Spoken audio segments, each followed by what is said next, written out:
And again, this project is important to the area. It's nice to educate the non-union community of all the wonderful things that the unions are responsible for. So we're happy, we're excited. In addition to that, again, we spoke about the Peoria Labor Temple Association. And to give you more about them and what the monies are going to be used for, let's bring up Mr. Mike Everett. Let's give him a big round of applause.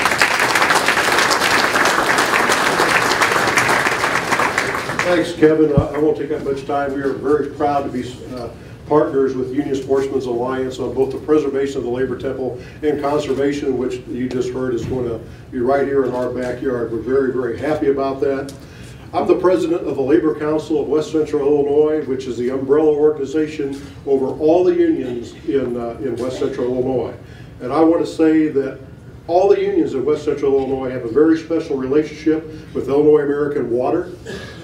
We're proud to have the employees represented by Labor's 165 there. And since I'm old and retired and nobody can do anything to me anymore, I want to be a little bit political.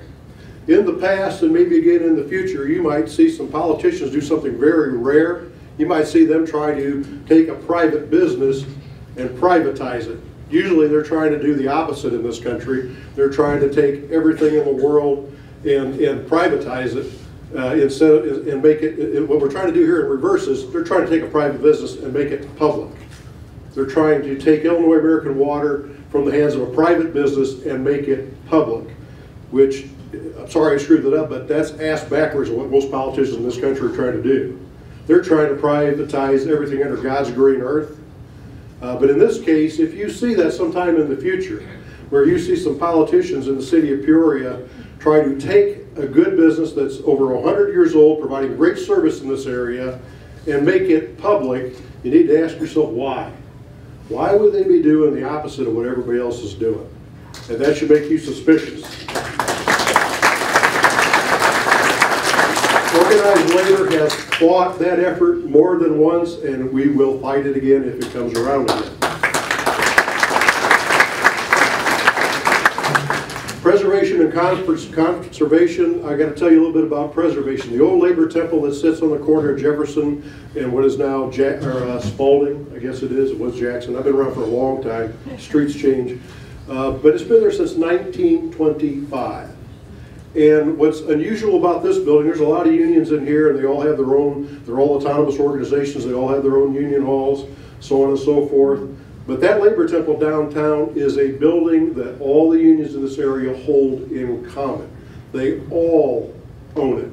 And because they all own it, it provides a unique situation. I mean, when many years ago, there was probably literally thousands of labor temples in the United States. I've seen a lot of those close in a 40-year career, but I've worked a lot of years to keep the one in Peoria open because it doesn't take rocket science to figure out what that does. That is something that transcends time. It was built in 1925.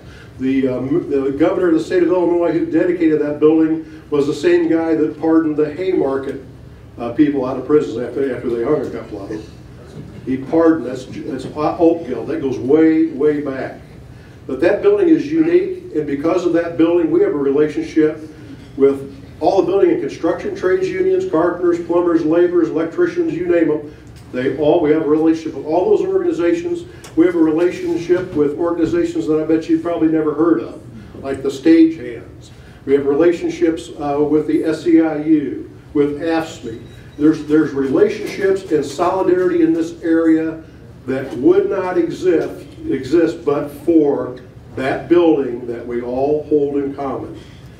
And you know, a lot of people in here are union people, some of you aren't, but you need to understand that the union brought you the weekend, the union brought you public education, the union brought you an 8-hour day. It stands up for minimum wage, even though most of our people don't make minimum wage. It stands up for free speech, freedom of the press. Those are the things we're all about. There's nothing more American in the United States of America than a labor union, and there's nothing more endangered in this country as corporate power seeks to silence us at the voting booth and by manipulating and monopolizing all the media and owning all the media that we hear from now.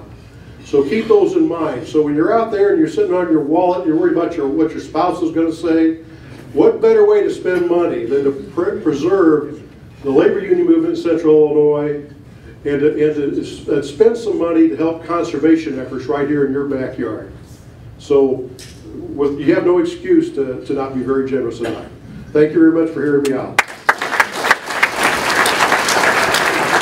Great, thank you so much, Mike. Well said, very well said.